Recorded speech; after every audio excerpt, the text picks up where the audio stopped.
মেসির শেষ ম্যাচে আমি যাইনি, কারণ আমি জানি ওটা শেষ ম্যাচ ছিল না। মেসি আরও অনেক ম্যাচ খেলবে, আমার সঙ্গে তার কথা হয়েছে, এমনটাই জানিয়েছেন মেসির বন্ধু ডিমারিয়া। মেসি ইতিহাসের সেরা, তার সঙ্গে খেলতে পেরে নিজেকে গর্বিত মনে করছেন এই আর্জেন্টাইন সাইলেন্ট কিলার। মেসিকে নিয়ে মারিয়ার ভাবনা ও মন্তব্য নিয়ে আরও শুনুন প্রতিবেদনা। লিওনেল মেসিকে আবেগী এক বিদায় দিয়েছে আর্জেন্টিনা, তবে সেই বিদায়ই যে মেসির শেষ ম্যাচ নয় সেটি সবাই জানেন। কিন্তু মেসি স্পষ্ট করে বলেছেন মেসি এখনো শিওর নয় বিশ্বকাপ খেলবেন কিনা। তবে এই অনিশ্চয়তার মাঝেই এক স্বস্তির খবর দিলেন আনহেল ডি মারিয়া। লিওর পিএসজি সতীর্থ খোলামেলা কথা বলেছেন মেসিকে নিয়ে।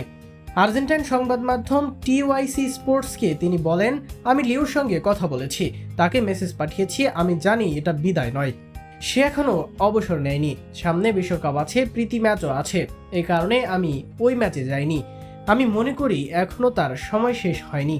তবে ম্যাচে সেদিন আবেগ ঘন এক সন্ধ্যা কাটান মেসি, ইঙ্গিত দেন এটাই হয়তো তার দেশের মাটিতে শেষ প্রতিযোগিতামূলক ম্যাচ। এমনকি বিশ্বকাপে খেলা নিয়ে এখনো অনিশ্চয়তার কথা বলেছেন 8বারের ব্যালন ডি'অর জয়ী। যুক্তরাষ্ট্র, কানাডা ও মেক্সিকোয় অনুষ্ঠিতব্য আসরে 38 বছর বয়সী এই মহাতারকাকে দেখা যাবে কিনা সে বিষয়ে স্পষ্ট কিছু জানাননি তিনি। ডিমারিয়া অবশ্য নিশ্চিত আরও অনেক দিন খেলবেন মেসি। দীর্ঘদিনের সতীর্থের প্রতি নিজের শ্রদ্ধা জানাতে গিয়ে আরও বলেন, লিওর মতো কেউ নেই ইতিহাসে, সেই সেরা, যা কিছু জিতেছে তা আর কেউ জিততে পারবে না। আমি খুশি যে সে আর্জেন্টিনা এবং আমি ভাগ্যবান তার সঙ্গে এতগুলো বছর খেলতে পেরেছি। 2024 কোপা আমেরিকার শিরোপা জয়ের পর আন্তর্জাতিক ফুটবল থেকে অবসর নেন ডি মারিয়া।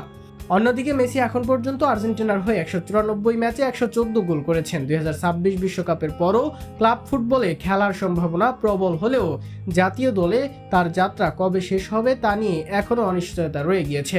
তার মধ্যে গুঞ্জন উঠেছে বার্সেলোনার প্রেসিডেন্ট হতেও নির্বাচন করতে পারেন তিনি। এমনটি হলে যে শীঘ্রই নিজের বুটজোড়া তুলে রাখবেন তাতে সন্দেহ নেই। অবশ্য 2026 সালের বিশ্বকাপ পর্যন্ত লিও থাকছেন তা অনেকটাই নিশ্চিত।